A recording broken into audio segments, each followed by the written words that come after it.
டேய் குணா, அண்ணா என்னடா அதெல்லாம்? ரொம்பலாம் முடியலண்ணா. ஏய் மற்றவங்க சாப்பாடுலாம் எனக்கு போட்டு வச்சுக்கிறேன். அண்ணா அச்சன் வருத்த போகிறீங்களா? பட்டா என்ன பண்ணலண்ணா என்னண்ணா ஒரு நாள் அசிங்கப்பட்டது மாறாதில்ல. செந்தில், அவனுங்களுக்கு தெரிலன்னா ஓகே, உனக்கு மாடா பொருளை சறுக்கு மாட்டுறது ஒன்றும் பூசு இல்லைடா. ஆனால் நம்ம பண்ண சொல்ல நம்மளே கேஸ் கொடுப்போம். போலீஸ்காரன் நம்மளாண்ட வந்து கேஸ் கொடுங்கன்னு கேட்டு வாங்கிப்போம். நம்ம சொல்கிறது தான் கேஸு, நம்ம கொடுக்குறது தான் பொருள், நம்ம அனுப்புறது தான் ஆள். அப்படி வச்சுக்கணும். இந்த மாதிரி தொழில் செய்ய சொல்ல மொத்த ஜன்மம் நம்மளை நம்பி நிற்கணும்டா. அப்பதான் நம்மளுக்காக இறங்கி வேலை செய்வாங்க. வீட்டு உள்ள எட்டுன்னு போய் பேசியிருந்துருக்கலாம் இல்லைண்ணா. பொண்டாட்டி புள்ள முன்னாடி அடிச்சேண்ணா. உனக்கு தான் ஒத்துக்காதுன்னு தெரியுதுல்ல, எதுக்கடா அவங்க கூட சேர்ந்து குடிச்சுங்கிற வேற? டேய் தம்பி, இவனுக்கு ஒரு சோடா வாங்கினான். வீட்டு உள்ள எட்டுன்னு போய் உங்களை அடிச்சுருந்தேன்னா உங்களால் ஸ்டேஷனுக்கு போன பசங்க உங்களை செய்கிறதுக்கு பொருள் எடுத்துருப்பானுங்களா? பசங்க வெளியே வர்றதுக்கு 2-3 நாள் ஆகும். அது வரைக்கும் நீங்கள் ஊர் உள்ள ஜாலியாக சுற்றின்னு தெரிஞ்சிங்கன்னா அவங்க குடும்பத்தில் இருக்கிறவங்களாம் அவங்கள பார்க்க சொல்ல கோவம் வராது. அவங்க ஸ்டேஷனில் கஷ்டப்படுறானுங்க, நீங்களும் வெளியே கஷ்டப்படுறீங்கன்னு தெரிஞ்சால் கொஞ்சம் கூலாவானுங்கடா. அதுக்கு தான் துரத்தி விட்டேன். ரமேஷ்ட பேசி தானே வந்துக்கிறேன். திங்கம்மா அந்த பசங்க வெளியே வந்துடுவாங்க. அதுக்கப்புறம் நானே உங்களுக்கு செட் பண்ணி கொடுக்குறேன். ஃப்ரீயாக தொழில் பண்ணிங்கடா.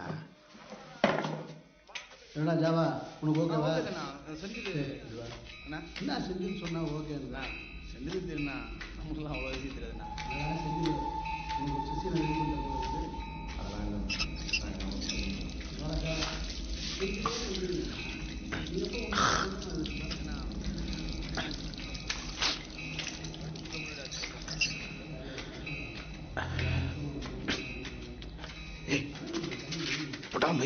நான் சொன்னேன் பேசுன்னு சொல்லி டவுட் வராதா? ஒன்றும் பண்ண மாட்டாரா? நமக்கு ஸ்டேஷனில் போய் பேசிட்டு வந்துடுறாரு. உங்க எல்லாரும் எனக்கு நல்லா தெரியும். ஒன்றும் பண்ணி தர மாட்டாங்க, நம்பாத. அவர் எப்படி வேணா இருக்கட்டும், இப்போ ஒன்றும் பண்ண தேவையில்ல. இதோட நல்ல சான்ஸ் நம்மளுக்கு கிடைக்காது. சான்ஸ் கிடைக்கிறதா பண்ணுற வேலை ஆடாது. போட்டா மூதி. நம்ம என்ன நினைச்சோம், நம்ம சான் இப்படி ஆயிடுச்சு. ஒரு உயிர்வாவில் ஸ்கெட்ச் போட்ட மாதிரி அடிச்சு விட்டுருவோம். செந்தில், நான் வேணுங்கிறோம் 3 அதே சொல்லுங்கிறேன். ஸ்கெட்ச் போட்டது ராஜனுக்குடா. ஸ்கெட்ச் போட்டு தெரிஞ்சது செத்தோம். தெரிஞ்சாதானடா நிறைய ஓக்குறவன்டா. உன் பேசினுக்கு சொல்ல தம்பி கொடுத்தானே இருந்தான், சொல்லிருக்க மாட்டானா? திரு வாந்தி எடுத்துருங்கிறா. பாத்துக்கிறேன். ஏய் செந்தில், இது பாரு, வேணாம்.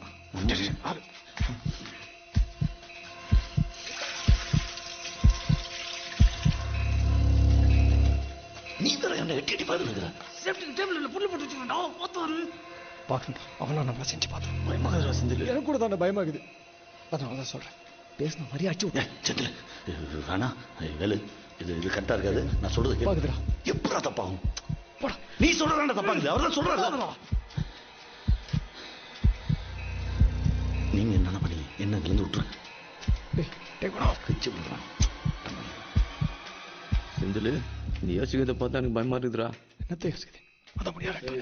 சொந்தமா லைஃப்ல ஏதாவது பண்ணலாம் விட மாட்டீங்களா? சீக்கிரம் ஒரு பொண்ணை பார்த்து கல்யாணம் பண்ணு, அப்போதான் எல்லாம் சரியாகும். கல்யாணத்தை பற்றிலாம் இந்த மாதிரி செட்டில் ஆனதுக்கப்புறம் யோசிக்கலாம்ண்ணா. இன்னுமாடா வாந்தி எடுத்துனுங்கிறான்? வந்துருக்குறான். அரசியலுக்கு போயிடா, ஈஸியாக செட்டில் ஆகிடலாம். அது நம்மளுக்கெல்லாம் செட் ஆகுது. இந்த அவன் தான் முத்தனை பண்ண. செந்தில், எனக்கும் தெரியும்டா, நீ அரசியலுக்கு தான் போகணுன்னா நான் சொல்கிறது கேளு. இந்த முத்தண்ணை பின்னாடி மட்டும் போவாத. அந்த ஆளுக்கு ஒன்றுமே தரலடா. இவ்வளோ தம்மடு. அடுத்து ஜானகி அம்மா வருவார், நெடுஞ்சலையம் வருவார்னு சொல்லுங்கிறாரு. யார் என்ன வேணா சொல்லட்டும், நான் சொல்கிறது தான் நடக்க போகுது. அடுத்து ஜெயலலிதா தான் வரப்போகிறாங்க. அதே பின்னா ஆரம்பிக்கிறாப்புல, நெடுஞ்செழிங்கிறாப்புல இருக்கிறாங்க. ஆனால் அவனுக்குலாம் வயசாகி போச்சுடா. ஏன்னா திருநாகசிக்கிறாப்புலையா யூத்தா? அவர் தான் அந்த அம்மாவை டாப்புக்கு தூக்கின்னு வர போகிறாரு. எப்போ அவங்க எல்லாருமா சேர்ந்து வண்டியை விட்டு அந்த அம்மாவை கீழே தந்தாங்களோ அப்போவே இவங்கெல்லாம் கீழே விழுந்தாங்க. அந்த அம்மா டாப்புக்கு போயிடுச்சு. தலைவர் இன்னும் சாவே இல்லை தெரியுமா உனக்கு? இதனோட பேய் கதை. நிறைய பேர் தெரியாது. சீக்கிரம் மேட்டினது அவர் கையில் கட்டிக்கிறாருல வாட்ச். அது அமெரிக்காவில் செட்டிங் பண்ணது. ஹார்ட் நின்றுச்சுன்னா வாட்ச் நின்றும். இப்போ வரைக்கும் வாட்ச் நிற்காத ஓடி நிற்குது. உனக்கு யார் சொன்னா? நேற்று நம்ம பிள்ளைங்க சமயதாண்ட போய் காது வச்சு கேட்டுக்கிறானுங்க. டிக் டிக் டிக் டிக் டிக்னு ஓடினே இருக்குதான். எதையாவது ஓடிட்டு இருக்காரா? இல்லைண்ணா, யார் விசுவாசமாக்குறாங்க யார் தெரிஞ்சுக்கிறதுக்காக உள்ள போய் பார்த்துக்கிறாரு. டேய் செந்தில், உன் அரசியல் பிளானிங்கு இந்த லூஸ் பையே செட் ஆக மாட்டான். இப்போல்லாம் எங்களை பார்த்தா லூஸ் மாதிரி தான் தெரியும். நாளைக்கு தலைவர் எழுந்து நிற்க சொல்லுவீங்க. நீ சொன்னதான்.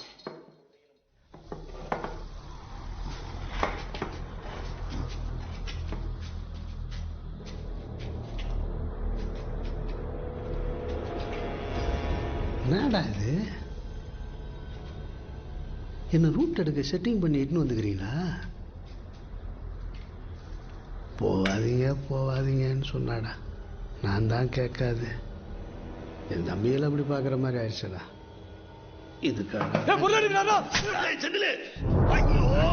ஏன்டா குத்துனா ஓடாம பேசணும் பாத்துட்டு சொல்றேன் ஏய் வாடா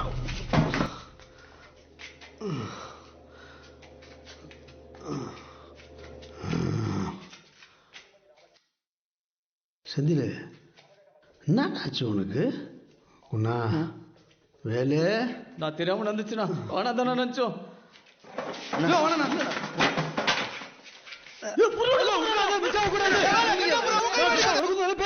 நாங்களே கஷ்டப்பட்டு சிவம் நீ எங்களை சா வச்சிருந்தா சாரி நான் தப்பா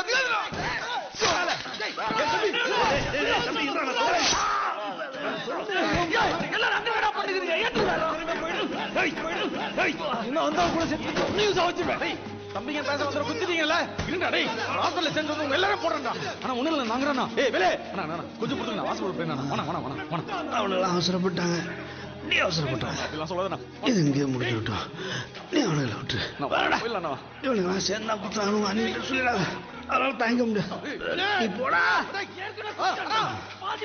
செந்தில் அண்ணன் முட்டு மாதிரி அரசியல்வாதிகள் அவங்களை காலி பண்ணிடுவாங்கடா உங்களுக்கு ஒன்றும் தெரியாதுடா அவசரப்பட்டுட்டீங்கடா உங்களை செய்யறதுக்கு அண்ணன் பொருள் இருப்பேன் நினைச்சிட்டீங்கல்ல எனக்கு நீங்க தாண்டா எல்லாம் நீ கஷ்டப்படுறத பார்க்க முடியலண்ணா அந்த கொலையோடு அவங்களுக்கு இருந்த எல்லா பிரச்சனையும் முடிஞ்சதுன்னு அவங்க நம்பினாங்க. ஆனால் அவங்க வாழ்க்கையை நேரடியாகவும் மறைமுகமாகவும் மாற்ற போகிற ஒரு தொடக்கம் அதுன்னு அவங்களுக்கு அப்போ தெரியாது. அந்த சாவு அவங்கள விரட்டிக்கிட்டே இருக்க போகுது.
போய் பாருப்பா போப்பா